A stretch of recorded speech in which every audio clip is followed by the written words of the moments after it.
Assalamualaikum warahmatullahi wabarakatuh. Salam budaya rahayu bagi kita semua saudara senusantara. Blusukan kali ini kita berada di salah satu wilayah yang ada di Jawa Timur, yang mana kawasan ini akan menjadi pusat ibu kota provinsi baru, yaitu Jawa Selatan. Wilayah yang memiliki anggaran pendapatan belanja daerah terbesar ke-8 ini ternyata memiliki keunikan, yaitu sebuah kampung. Nah, keunikan apa saja yang ada di kampung ini? Tetap ikuti kami ya. Melintasi jalan aspal yang mulus semulus paha janda dan dikelilingi kanan kiri pepohonan tebu yang ijo royo-royo, pasti dipastikan kampung ini sangatlah makmur. Inilah menjadi bukti bahwa penyerapan anggaran-anggaran dari desa ke desa, dari kampung ke kampung sangatlah baik dan sehat, sehingga bisa mensejahterakan masyarakatnya ataupun warganya. Infrastruktur yang memadai menjadikan kontribusi yang cukup besar bagi masyarakat dalam hal mobilisasi dan distribusi pertanian, sehingga masyarakat di kampung ini cukuplah sejahtera dan makmur. Sehingga sangat cocok sekali bahwa kampung ini bisa dijadikan contoh dari kampung-kampung yang lain agar bisa mensejahterakan masyarakatnya dan penduduknya.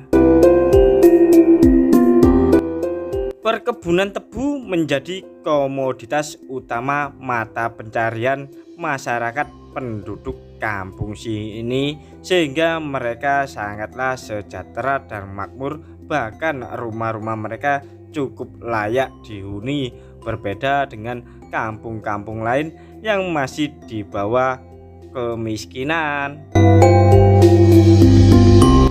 Saking sejahteranya dan makmurnya penduduk kampung ini, maka tak heran setiap setahun sekali kampung ini diserbu oleh pengamen dari luar daerah.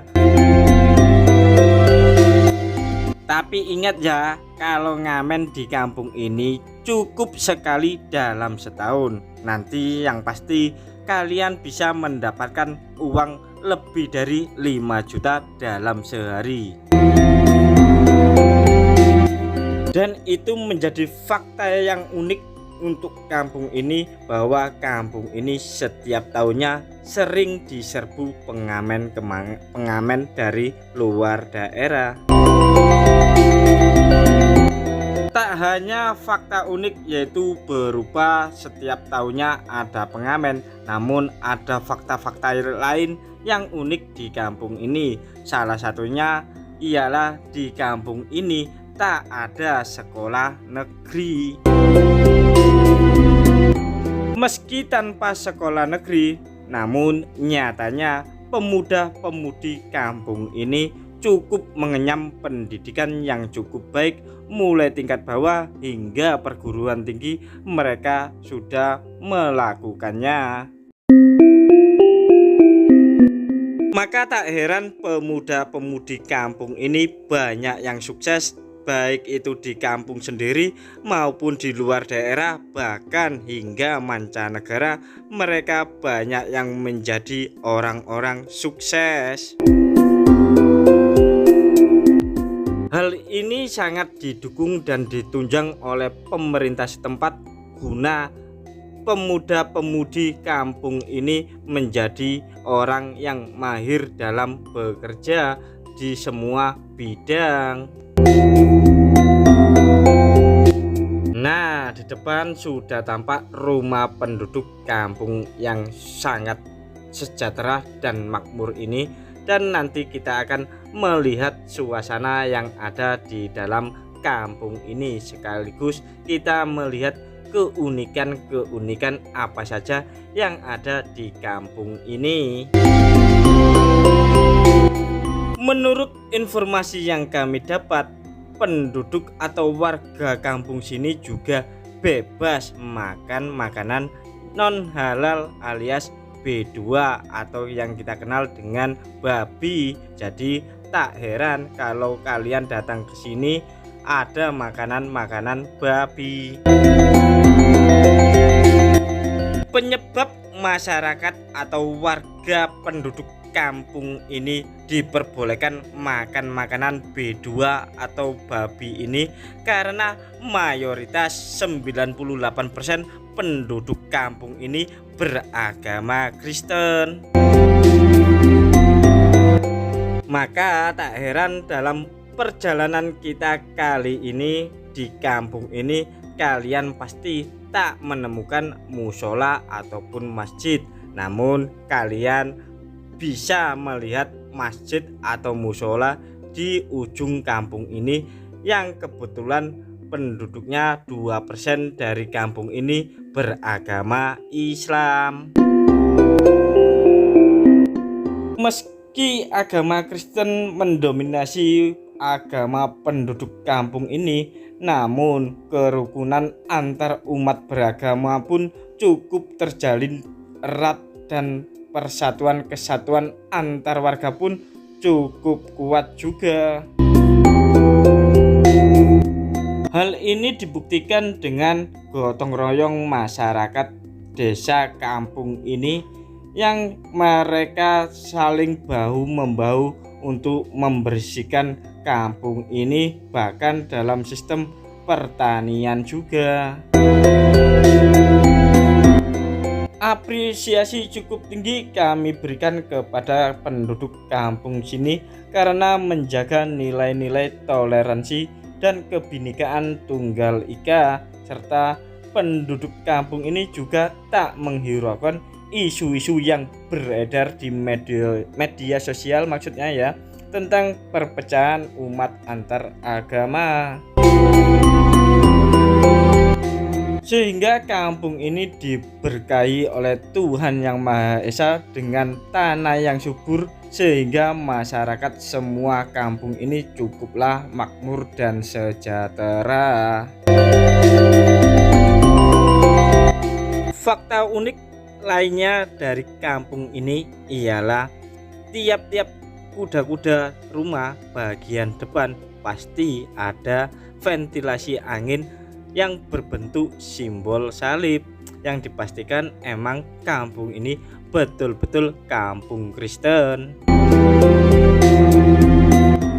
Menurut informasi yang kami dapat dari masyarakat setempat, asal muasal kampung Kristen ini berawal dari misionaris pendeta dari Belanda yang datang ke sini untuk menyebarkan atau menyiarkan agama Kristen. Namun sayangnya kami lupa akan nama pendeta tersebut. Namun yang jelas di dokumen-dokumen di gereja induk kampung ini ada. Nanti kalian bisa cari sendiri di kampung ini. Sejak adanya orang-orang kolonial Belanda berada di kawasan perkebunan tebu yang ada di seputaran sini hingga terbentuknya kampung ini, pastinya di kampung ini juga banyak sekali peninggalan-peninggalan era kolonial Belanda. Salah satunya ialah gereja, yang kedua ialah sekolahan Kristen, dan ketiga adalah klinik Kristen. Di awal video tadi kita sudah menyebut bahwa kampung ini memang tidak ada sekolah negeri, melainkan adanya sekolah swasta yang berbasis agama Kristen mulai dari TK hingga SMP ada di seputaran kampung ini. Nanti kita akan melihat-lihat keadaan sekolah Kristen yang ada di kampung ini, yang bisa mengantarkan pemuda-pemudi di kampung ini menjadi sukses, makmur, dan sejahtera. Meski sekolah ini berbasis agama Kristen, namun siswa-siswi di sekolahan ini juga bebas untuk umum, jadi bebas juga pula untuk siswa-siswi yang beragama lain untuk bersekolah di sekolahan tempat ini. Tepat di ujung perempatan jalan sana itu terdapat sekolahan, gereja, serta klinik. Bahkan balai latihan kerja pun juga ada, yang mana di perempatan jalan tersebut merupakan jantung dari kampung ini.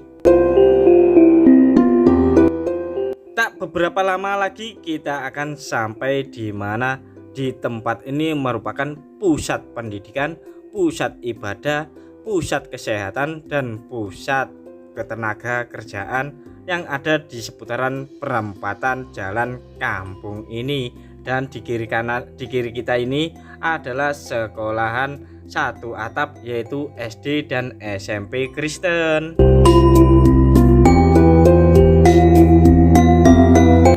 Selanjutnya, tepat dari sekolahan satu atap ini terdapat sebuah gereja yang sudah berdiri sejak tahun 1933, dan inilah gereja tertua yang ada di kampung ini sejak peninggalan era kolonial Belanda. Sedangkan di kanan jalan ini merupakan PAUD hingga TK Kristen yang ada di kampung ini. Dan di perempatan ini juga ada ikon kincir angin, yang mana ikon kincir angin ini merupakan yang ada di Belanda. Tepat di belakang gereja ini juga terdapat balai latihan kerja, yang mana pemuda-pemudi di kampung ini digembleng untuk bisa menjadi tenaga kerja yang ahli di dalam segala bidang.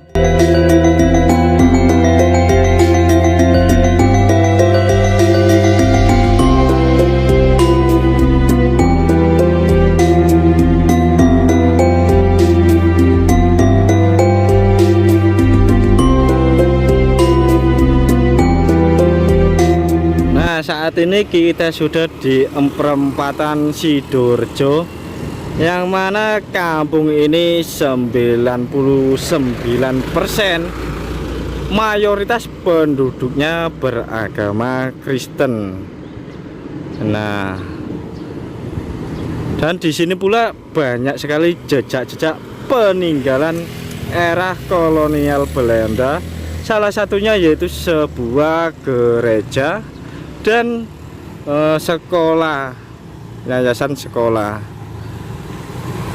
Lanjut.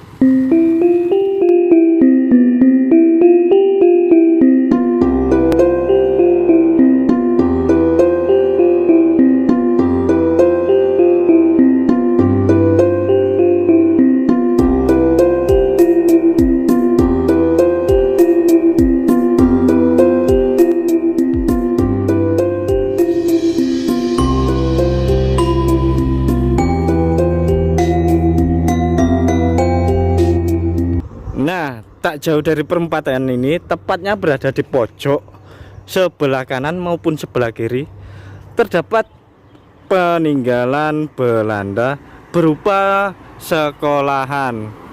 Nah, di sini sejak peninggalan Belanda ya, ada sekolah dasar ya, sama TK. Kita coba melihat ke bagian dalam atau bagian sini. Nah,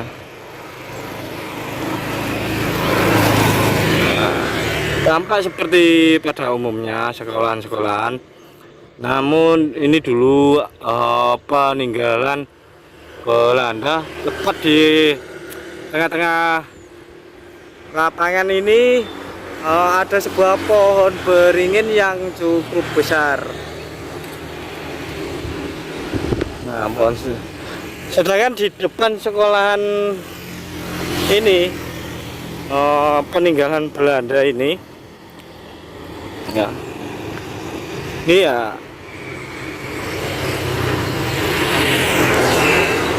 sekolahan ini, tepat di depan sekolahan ini ada tempat balai pamitran, tempat Pandito kalau menurut masyarakat sekitar sini ya. Nah, namun ini bukan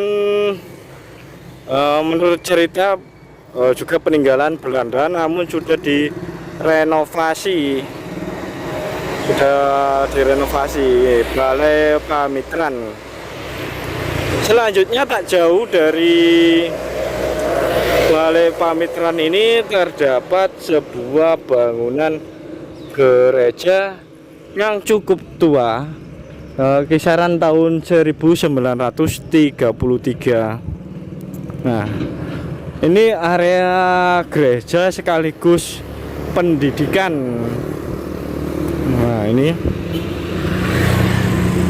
PAUD TK Kristen YBPK Sidoarjo dan SD Kristen YBK Sidoarjo. Nah, ini gapuranya.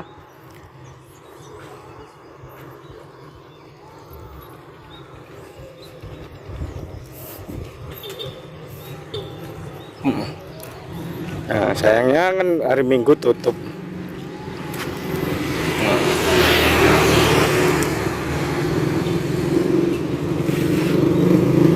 Nah, ini masyarakat sini. Mbak senyum. Matur suwun. Nah, selanjutnya ini gereja yang cukup fenomenal, peninggalan Belanda. Di sebelah atasnya sudah tertulis tanggal 26 bulan 7 tahun 1933, Gereja Bethel. Nah, area pendidikan dan area ibadah dari kampung mayoritas Kristen yang 99% penduduknya. Nah,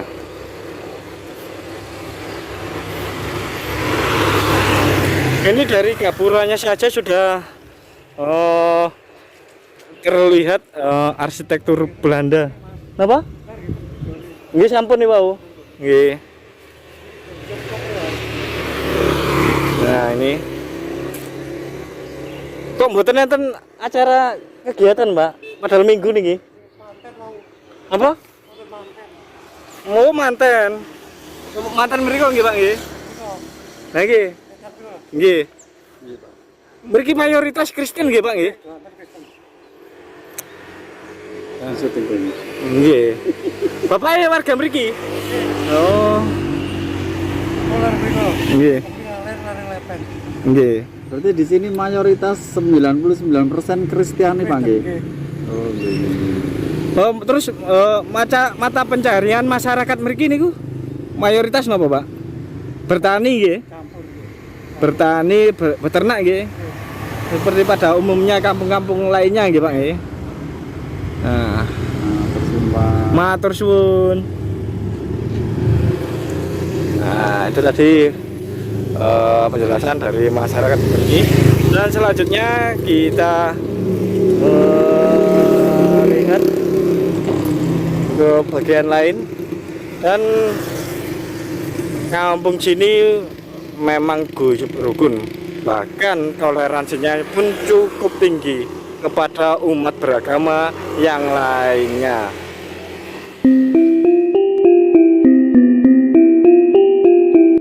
Selanjutnya kita akan mencari gereja yang satunya. Meski di kampung ini terdapat 3 gereja, namun yang sangat terkenal ialah Gereja Bethel sama gereja satunya. Sekaligus kita akan tanya-tanya kepada sesepuh kampung sini tentang asal muasal sejarahnya kampung Kristen yang ada di tempat ini. Kurang lebih 300 meter dari kita saat ini, dan di sebelah kanan jalan ini terdapat sebuah gereja Kristen Jawi Wetan yang ada di kampung sini, yang nantinya kita akan tuju ke gereja tersebut. Fakta unik dan menarik di kampung ini ialah saat tanggal 25 Desember yang mana bertepatan dengan hari raya Natal.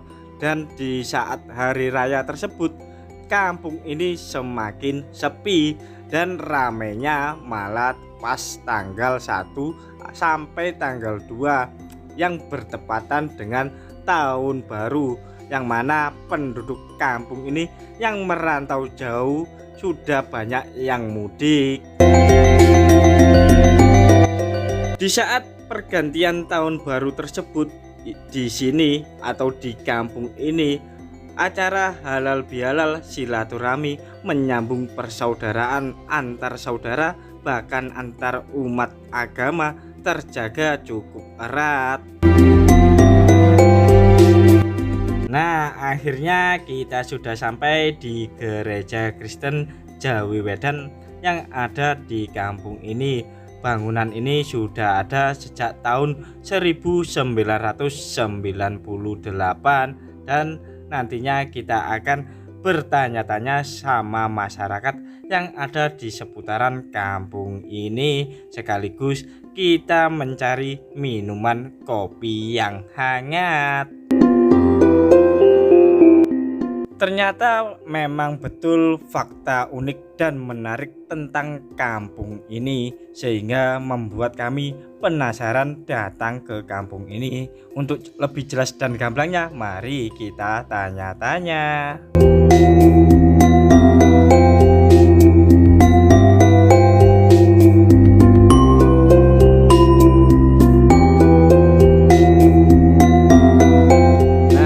Kita sudah berada di desa yang mayoritas penduduknya Kristen 90% ya, yang ada di wilayah Kediri.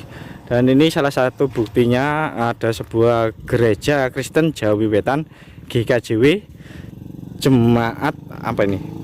Purwoharjo. Nah, ini termasuk bangunan baru ya, karena diresmikan tahun 1998. Namun nanti kita akan melihat yang di sisi sebelah sana yang kurang lebih tahun 1933. Nah,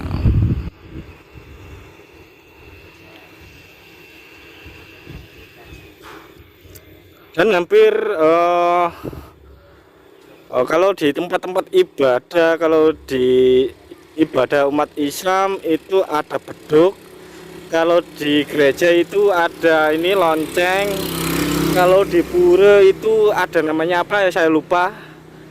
Terus kalau di wihara itu ada semacam bunyi-bunyian. Nah,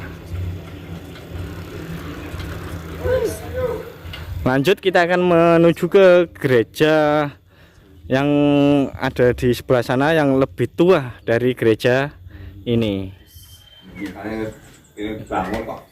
Aku malah apik baru bangun celane. Mriki desane napa Pak namine Pak? Mriki Desa Sidorejo. Sidorejo Kecamatan Mangkeren. Desa Sidorejo. Nek dusune Purwoharjo. Purwoharjo Sidorejo. Purwoharjo niku Guguan. Desa Sidorejo. Kecamatan sing lor Kecamatan Pari.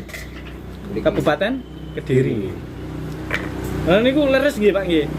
Kampung Sidorejo niki mayoritas Nasrani nggih. Betul. Nah. Katolik enten nggih? Mboten kan. Nggih Nasrani, Kristen, Protestan. GKJW. Iku napa jenenge? Pun enten sejak tahun pinten? Wah, niku pun nenek moyang zaman Belanda. Oh, zaman Belanda. Zaman Belanda sudah Nasrani semua ini. Iya. Ya itu maka dari itu dulu gereja induk itu pertama kali yang mendirikan pendeta dari Londo. Belanda. Bisa. Nggih, Mojokerto ya.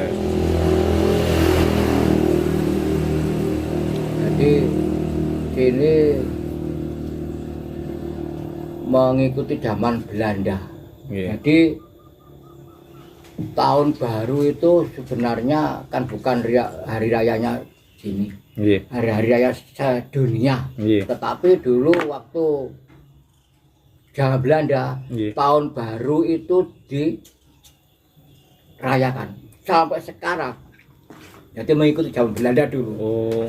Jadi aslinya hari raya sini itu tanggal 25 Desember.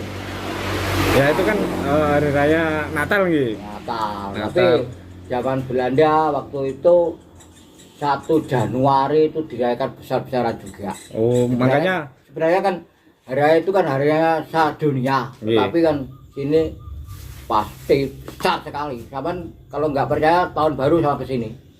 nggih, insyaallah nih tak mriki malih. Bayi.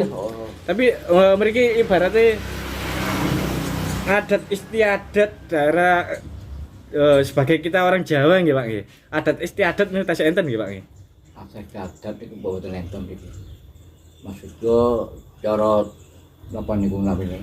Wis dina kabeh apik. Nggih. Dinane kabeh apik. Bah Minggu, bah Senin, bah Selasa, bah Nggih. ada perhitungan apa-apa. Pokoknya hari orang Kristen itu semua hari itu baik. Baik. Baik, enggak ada cerita ini baik, ini bagus, ini baik, ini jelek enggak ada. Enggak kan. Semua hari baik. Misal kaya sing kula semerap ten pundi Mojowarno Jombang. Niku kan untuk ke acara sedekah desa itu masih dijalani, dijalankan. Kalau di sini enggak ada. Enggak ada. Itu namanya suran. Suran. Ya, ini enggak ada. Enggak ada. Enggak ada. Suran sedekah desa sama dengan suran. Itu enggak ada ini. Berarti acara adat istiadat enggak ada. Enggak ada. Pepundan Nggak zaman itu enggak ada. Nggak ada. Pokoknya ya sini itu ya Pak, hanya ke gereja hari Kamis itu kebaktian tiap ya cara sampean niku rutinan cara mriki nggih malam Kamis itu kebaktian bergantian gilir kemantos Nggih. kata niku selamat mati lore gitu Nggih. Rutinan nggih. tiap hari Kamis malam Jumat jadi mboten kok Minggune ibadah biasa nggih. ya 3 kali dari ke gereja 3 kali. Jadi pagi ada, jam 10 ada, jam 6 sore ada. Selama ini ada enggak Pak intimidasi dari kaum kelompok-kelompok kanan garis keras itu enggak ada nggak? Nggak ada. Toleransinya cukup tinggi Pak nggih mriki. Nggak ada. Pokoknya ya kumpul-kumpul ya hanya rapat untuk apa itu? Guyub rukun nggih. Ya rukun ya umpamanya ya untuk memperbaiki gereja, memperbaiki ini balik pamitan ini belum selesai ini diangkat 1 M belum selesai ini kalau membuat apa-apa itu nggak pernah apa itu warga nggak pernah uyuran cukup dari gereja sendiri. Uang dari gereja Iya, nggih. kan punya tanah gereja. Nggih. Tanah gereja itu jumlahnya sekitar 22 bau. Yang sana, yang sini dibagi 5 bau yang bagian utara. Lainnya dikerjakan gereja induk tanah yang di sini dibagi 5 bau. Terus penduduknya di sini jumlahnya berapa Pak tadi? 4.500 semua. Kurang lebih 400 4.500 semua. Nah, dari sekian 4.500 nggih ngapunten lho Pak nggih. Ada enggak dari agama lain, entah itu Islam, entah Hindu, Ada Islam tapi nyisih juga. Di sana. Oh nyisih. Nyisih sana.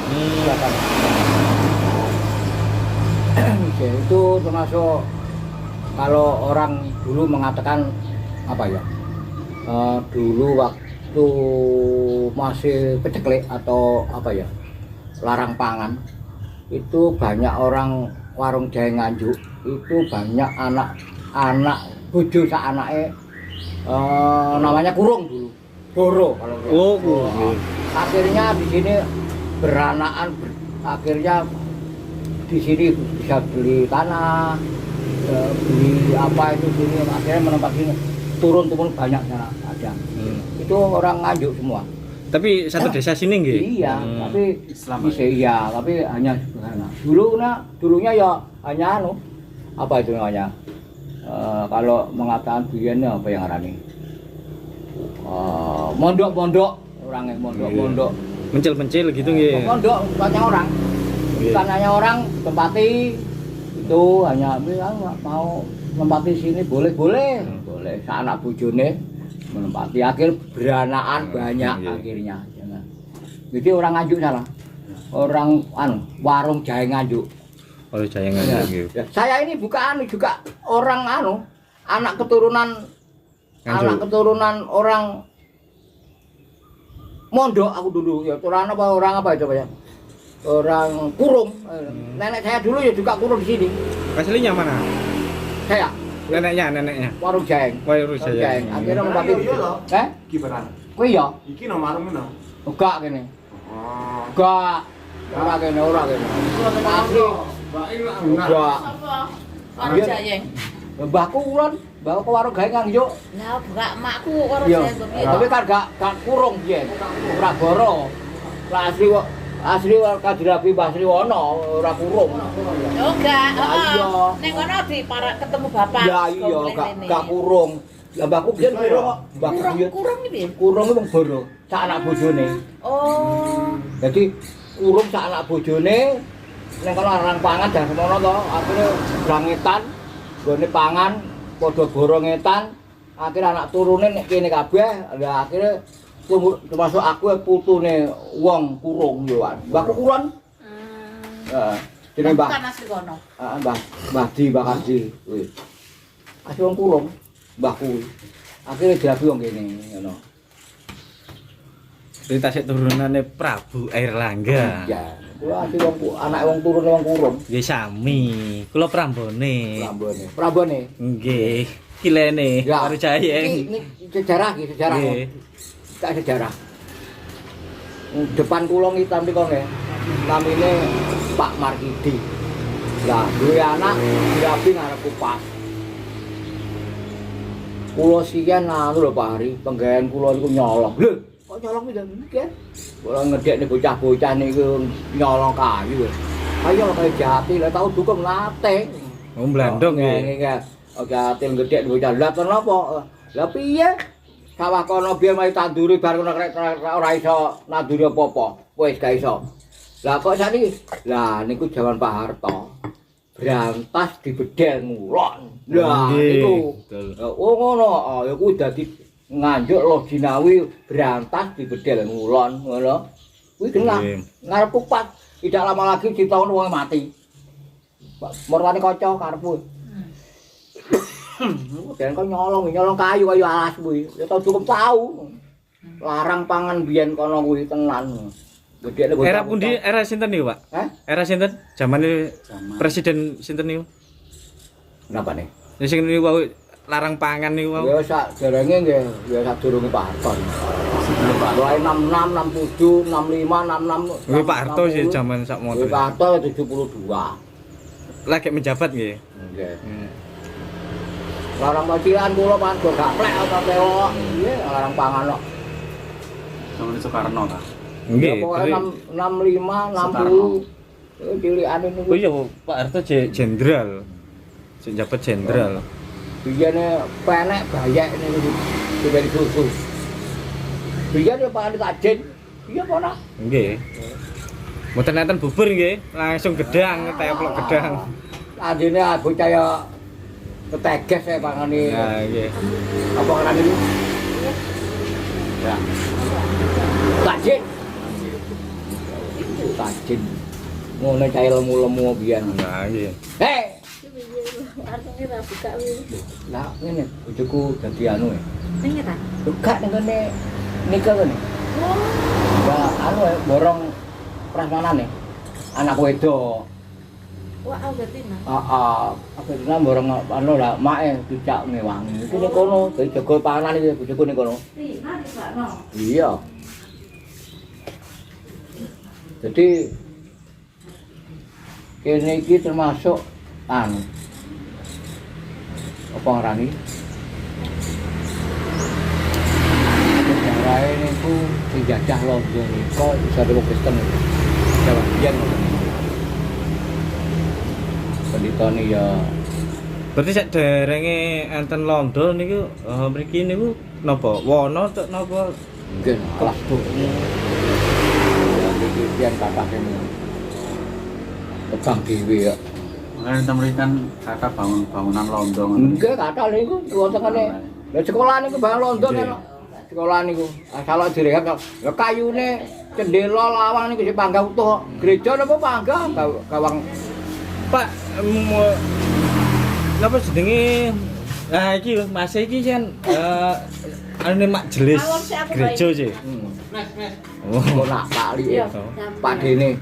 Mboten bae enten gerejane niku enten apa? Iki Dani Oni. Naskah-naskah kuno. Isi to. Enten napa mboten, Pak? Enggak enten. Sing enak iki Jul. Kuno kene. Oh, Bang Di.